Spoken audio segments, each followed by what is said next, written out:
Rocket जाता कैसे है और ये मसला क्या है, हमें क्यों जाना है चांद राइट। पे? सो सवाल ये है कि पाकिस्तान, क्या रॉकेट भेजना इतना आसान काम है या नहीं है? पाकिस्तान क्यों नहीं भेज सक रहा, राइट है, इतने अरसे से।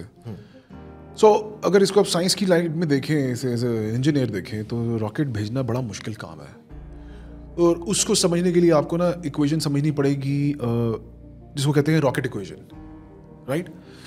What is rocket equation? Rocket equation ये है कि मैं आपसे कहूँ कि मैंने 1 पाउंड का पेलोड आसमान में या स्पेस में भेजना है, तो मुझे उसके लिए अगर 1 पाउंड फ्यूल चाहिए, तो मुझे 2 पाउंड के लिए कितना चाहिए होगा? 2 पाउंड? नो।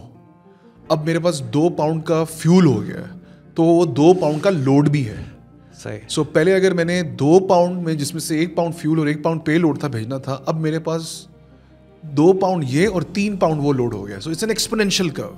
सही है। That is basically rocket equation. So ये है रॉकेट इक्वेशन। ये डिस्कवर की थी कॉन्स्टेंटिन tsiolkovsky ने 1903 में। उसने ये तो निकाल लिया कि ये होगा। इट इज़ वेरी सिंपल कि अगर आपके पास एक, आपने कभी वो रॉकेट देखा है इतना बड़ा? और मैं आपको एग्जांपल दूंगा सैटर्न 4 की। सैटर्न 4 की आप अगर तस्वीर भी दिखाएं, सैटर्न 4 को अगर आप देखें तो इतना बड़ा रॉकेट है, उसके ऊपर एक चुंज होती है, टिप होती है।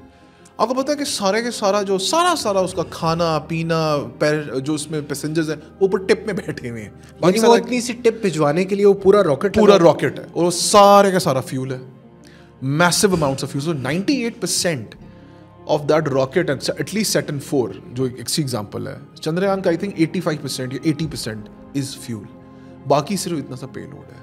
सो आप ये देखें कि उस पूरे के पूरे की कंबस्शन और उसका, खैर रॉकेट इक्वेशन। आपके सवाल का जवाब कि पाकिस्तान या रॉकेट भेजना इतना आसान क्यों नहीं है, मुश्किल क्यों है, उसका जवाब है रॉकेट इक्वेशन। रॉकेट इक्वेशन ये है कि इट्स वेरी कॉम्प्लेक्स। गुल, सबसे इंटरेस्टिंग बात यह है कि आपने अगर हर इंजीनियरिंग डिसिप्लिन को किसी एक इंस्ट्रूमेंट में देखना, तो वो क्या है? जहाज।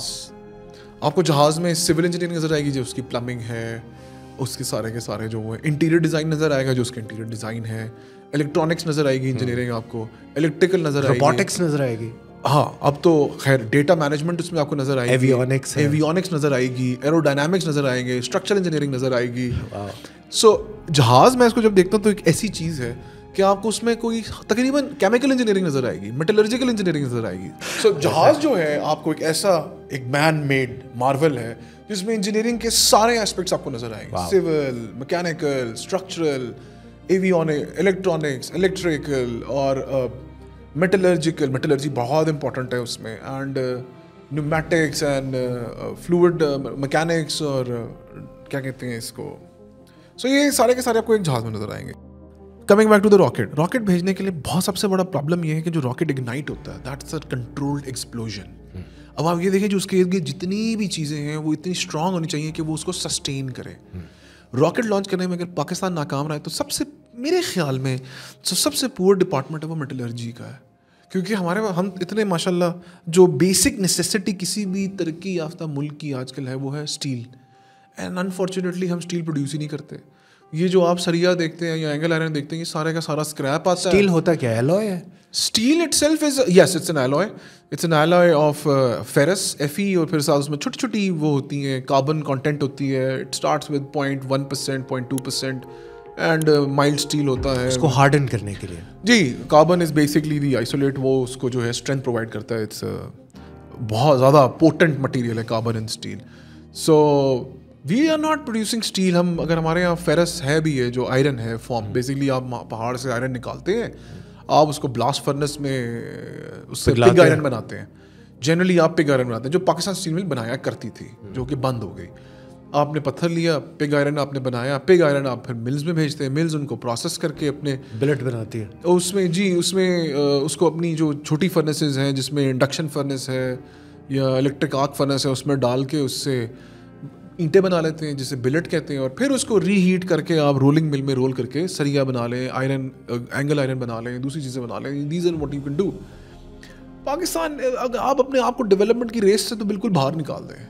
आप बेसिक कमोडिटी ऑफ दिस, बल्कि इस दिस भी नहीं, 20th सेंचुरी, अब तो 21st है, वॉज स्टील। वो आप बनाते बनाते आपने बंद कर दी है। तो आप रॉकेट क्या बनाएंगे? आप पहले स्टील तो बनाए। तो मैंने जैसे आपको वही कहा कि जब पहला एस्पेक्ट है किसी रॉकेट को लॉन्च करने का, वो है उसका कंट्रोल्ड एक्सप्लोजन। और वो कंट्रोल एक्सप्लोजन जब जारी सी बात है, जो temperatures will go up to 3000 degrees, तो you need materials and metals that can sustain that, withstand that load, that temperature load, that heat fatigue load, और ये सारी चीजें। तो मेटलर्जी कहाँ से आनी है?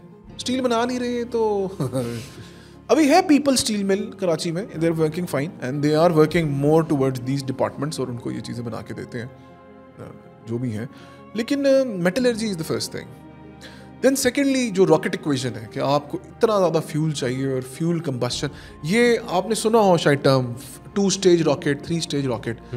वो आपने यही है कि रॉकेट इक्वेशन है कि आपने जैसे फरमाया कि जैसे आप लोड केमिकल, मतलब it's you need fuel to lift off fuel that will lift off fuel and that will lift off that minor capsule on top. Exactly. So fuel को उठाने के लिए फ्यूल चाहिए, और उस फ्यूल जिसने फ्यूल को उठाना है उसके लिए अलग फ्यूल चाहिए। तो ये स्टेजेस होते हैं। ये फ्यूल क्या होता है? मतलब यहाँ तो ऑक्सीजन मिल जाती है उसको बर्न कर कंबस्ट करने के लिए। कंबस्टेबल उधर ऊपर आपको जब स्पेस में ऑक्सीजन नहीं मिलेगी, then you will use liquid oxygen, liquid hydrogen, वो भी आपको कैरी करनी है। जी जाहिर सी बात, it is a part of the fuel ना। एक्स को ले लें आपके, दिस इज फ्यूल, वो अब जो भी है उसमें कंपोनेंट्स हैं। So then the direction, you need a precise data collection to the accuracy of 15 decimal places, you know that, to compute your trajectory into the space. यानी एक रॉकेट चढ़ा है तो उसने कहाँ जाना है कि प्रिसाइज डायरेक्शन चाहिए, to the accuracy of 15 decimal places. ये क्या होती है? जैसे 1.1 है तो 1.1117891 पॉइंट्स के बाद 15 पॉइंट्स तक, जी, डेसिमल प्लेसेस, ताकि आप चांद पे ही पहुंचे। जी, ये एक्यूरेसी चाहिए आपको।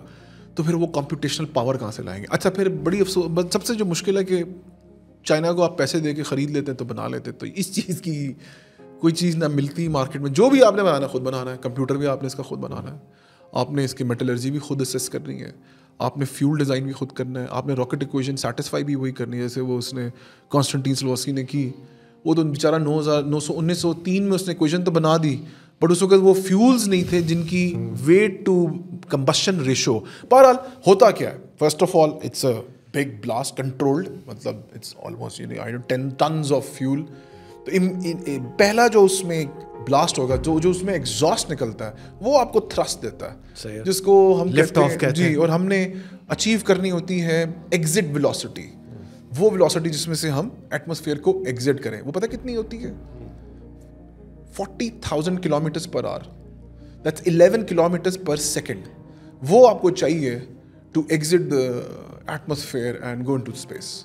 सो वो वेलोसिटी अचीव करने के लिए, लेकिन वो तो बड़ा स्लो जा रहा होता है। वो आपको लगता है, वो आप अगर गौर से देखें तो the rocket, the whole show is for hardly 3-5 minutes and it's disappearing. वो आपको लगता है it's in the space, it's I think 5 से 10 मिनट का सारा शो है जो वो कंबशन है। तो फिर आपको मेटलर्जी चाहिए, आपको कंट्रोल्ड एनवायरनमेंट चाहिए फॉर दैट एक्सप्लोजन, और फिर जो इसका एग्जॉस्ट निकलेगा वो आपको प्रोपेल करेगा। एंड देन डायरेक्शन कंट्रोल के लिए आपको डेटा चाहिए, आपको ट्रेजेक्ट्री सेटिंग इंस्ट्रूमेंट्स चाहिए जो कि एक्यूरेसी ऑफ 15 डेसिमल स्पेसेस काम करें। सही है। कहाँ से आएगा ये? अब यहाँ तो आपके पास डिपार्टमेंट्स हों, जैसे मेटलर्जी का एक डिपार्टमेंट हो अलग से, वो मेटलर्जी पे काम करता हो, वो तो स्टील मिलती बंद होगी। फिर कंप्यूटेशन उसका हो, पूरी दुनिया कंप्यूटेशन में हमसे आगे निकल ली। हम इस वक्त सिर्फ और सिर्फ अपवर्क के फ्रीलांसर्स प्रोड्यूस करते हैं और वही रह गए हैं।